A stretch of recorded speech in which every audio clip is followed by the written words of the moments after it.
A very commonly faced clinical dilemma is when and what antibiotic to choose. So, when would you consider starting an antibiotic? Of course, when the patient has fever.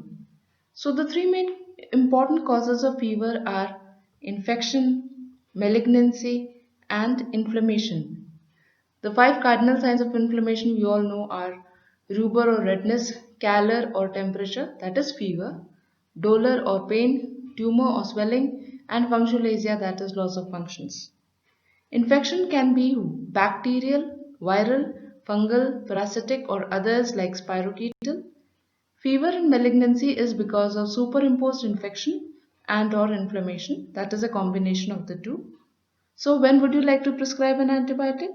Of course, when there is a bacterial infection or when there is a malignancy. So let's see an example. There's a 10 months old infant with fever for 2 days and watery diarrhea for 2 days. On examination, he does not appear to be very sick. He has no dehydration. So, what is the cause of fever? We know that the most common cause of acute infective diarrhea in infants is rotavirus. So, which antibiotic would you give for fever in this patient? Answer is no antibiotic, because antibiotics, they don't act against virus. Some people are in a habit of prescribing cefixime or oral colistin for the above complaints, especially on pressurizing by the parents. This is a wrong practice and should be forbidden. Now a similar example.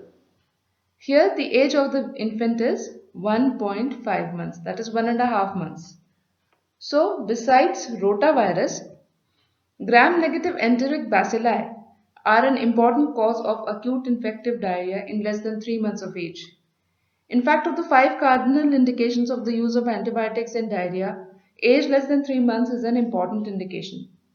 So you may consider giving an antibiotic to this baby, and even an IV antibiotic may be required if the baby is sick. Now coming on to another example. A 3-year-old child with high-grade fever for 2 days. His fever is associated with chills and ricus. He does not appear to be very sick, has mild pallor, and has hepatosplenomegaly. So the main causes of fever with chills and ricus we know are malaria, urinary tract infection and meningitis, abscess, and suppurative infection in any other part of the body. So in this case, our first provisional clinical diagnosis would be uncomplicated malaria, since the child is not very sick, for which I would like to prescribe an artemisinin combination therapy or chloroquine if it is not available. Next is a similar example, but here the fever is for 7 days and it is not associated with chills and ricus. So here my first provisional diagnosis would be enteric fever, for which I would like to prescribe an oral antibiotic like cefixime, since the child is not very sick. So how do you decide? The first question you ask is, are you suspecting an infection? If the answer is no, then of course you don't need to give an antibiotic. If the answer is yes, then you have to ask which organism. If it is a non-bacterial etiology you are suspecting, then again you don't need to give an antibiotic. If it is a bacteria, of course you need to give an antibiotic.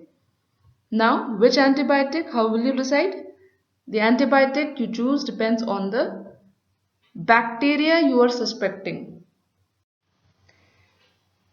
So here is a list of the most commonly implicated bacteria in various infections. I am not reading them from A to Z. You can take a snapshot and refer to them when required. These have been based on ICMR's latest recommendations as per the year 2019, on which shall be based my next video. These are the various bacteria implicated in the hospital-acquired or the nosocomial infections. So for ease of remembrance, CNS infections in less than 1 month of age are mainly due to gram-negative bacilli. in more than 1 month of age because of pneumococcus, meningococcus, and H. influenzae.